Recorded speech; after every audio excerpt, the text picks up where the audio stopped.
Now for the top story. Just a few hours ago, I spoke with Mr. Trump, who was in Florida. So the Democratic convention so far has been to counter you and your themes. Number one is that President Obama saved the country from a depression, that he inherited such a bad economic condition in 2008 that the economy's not his fault, and he actually saved us from Armageddon. You buying any of that?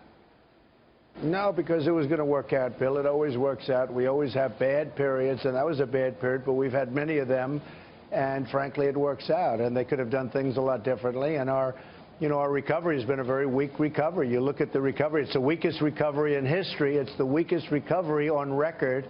And you look at joblessness, and I'm not talking about the phony 5% number. I'm talking about the 21 or 22%. That is the real number where people can't find jobs, they can't find work, where we're losing our jobs and our factories and everything else to other countries, including Mexico. So, you know the real numbers. You see the real numbers. Yeah, I mean, the numbers aren't good, but it's an interesting argument because it's speculative and nobody can see. You can't deny how bad it was with Lehman Brothers folding and all of that and a lot of panic. But on the other hand, 8 years is 8 years, and I tend to agree that the economy should be better than it is now. What about the minimum wage? You got hammered on that by Bernie Sanders last night. What's your vision for a federal minimum wage? How much? Well, he lied last night. I mean, it was a total lie, and everybody said it. In fact, some of the folks on your network said, wow, that was really a lie. He said that I wanted to go less than minimum wage. This is a new one because I'm the one Republican that said in some cases we have to go more than minimum wage. Well, give me a number. I like is state. Give me a number. Well, let me give you a concept because I think it's a good concept. You go with the states. Let the states make the determination. Because if you take New York, it's very expensive to live in New York, and they need more than, $7, $8, $9.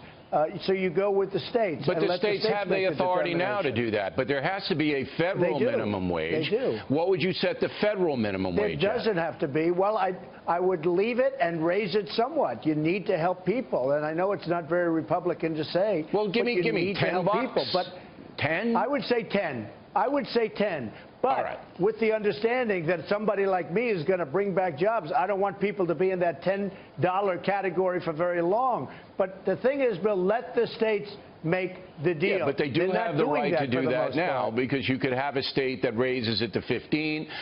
And I would also, and this is just an aside, teenagers could make a little bit less, first job if you're 17, to get them in the workforce. But anyway, let's go on to... well, let me just finish because a friend of mine is a very tremendous employer.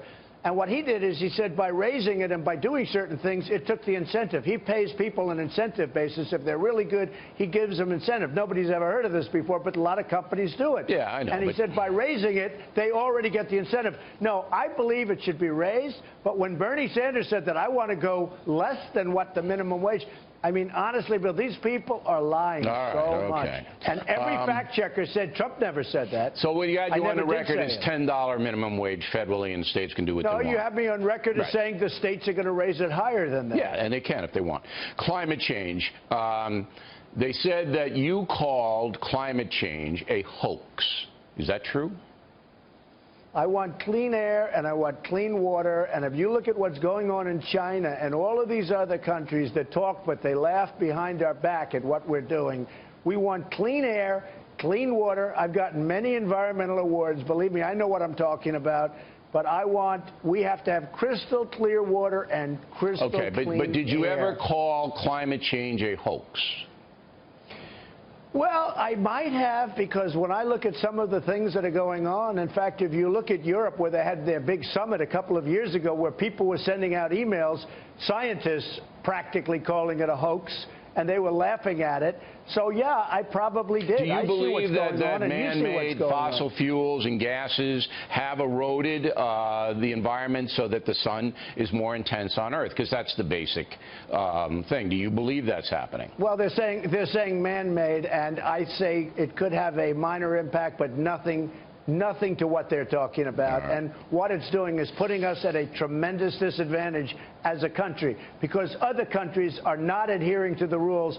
We are, and it makes it impossible for our businesses to compete. That's true. We're adhering to these very strict rules, and you look at China and you look at all of these other countries, practically all of them, they're not adhering to the rules, and our jobs are being jeopardized, and not being jeopardized, they're being taken away. Our companies are unable to compete. All right. NATO, you made some controversial comments. I just want you to clarify them, because I hate taking it from the press, because I agree with you that you're not going to get a fair shot in the press ever. So you got small countries in Eastern Europe that Putin might mess around with. That would trigger a response from the United States, and you kind of seem to indicate that maybe you wouldn't respond. Well, I think I've been treated fairly, reasonably on that, and the New York Times covered it fairly accurately, which is unusual for them because usually they don't. The fact is, we are protecting so many countries that are not paying for the protection. They're not living up to the bargain. They're not living up to their agreement. We have an agreement. We're going to protect countries. And I like NATO. I like the concept of NATO.